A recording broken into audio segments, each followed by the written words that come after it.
Da friskforklarer jeg Fortson. Før så det I hvert fall et utrolig artig, var et artig prosjekt. Når man ser at det fungerer. Den innvante observatør har sikkert lagt merke til at det sleit litt med sving. Det fordi at høyre og venstre svingsylinder lekk, så det bestilt repsett 80. Tror det kan være en liten lekkasje de der. Blokka tett, eller manøveren tett. Filterhus.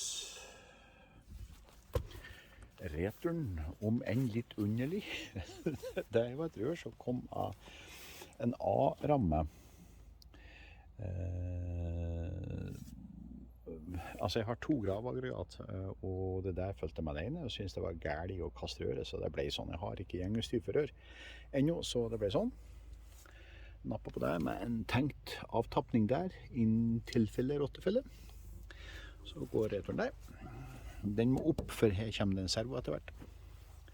Og tilbake på tank, så ikke ser ut I måneskinn, men det fordi at jeg vil at tanken som original og hører til traktoren, og skadd mens hører til traktoren, skal være der fordi den hører til traktoren.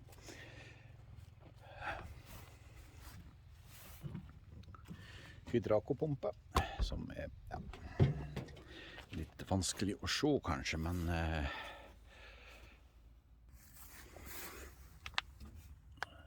sett der. Og den leverer godt. Tett. Og fungerer. En liten artig ting med de her hydraulic frontlasterne på de her, det var at jeg må bare det ser ikke ut I måneskinn. Ja. Det at den dreven av hydraulikkpumpe som sitter I girkasse. Og hydraulikkpumpe blir drevet av PTO-aksling som sitter der. Den gjennomgående aksling, og den starter da I det huset her. Den handelen der kobler da inn og ut hydraulikkpumpe og PTO. Så for å kjøre frontlaster så må du kjøre PTO og alt av løftehydraulikk og sånn. Nå det borte på den her, for det en traktorgrave med en merkelig patent. Nå ikke så, jeg skal ikke late som jeg har sånn peiling på de her majorene, men powermajoren på den her I hvert fall sånn. Så her går det da et rev, alvorlig tannhjul opp I girboksen der, og så gjennom hele transmisjonen og ut. Ganske enkelt faktisk å demontere. Så det en liten artig patent, der hevsenk. Så, jepp. Alt I alt så synes jeg det her var et artig prosjekt.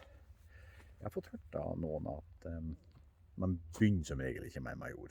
I hvert fall ikke med gravaggregat. Men nå det jo ikke så mye med denne figuren her som noensinne har vært vanlig.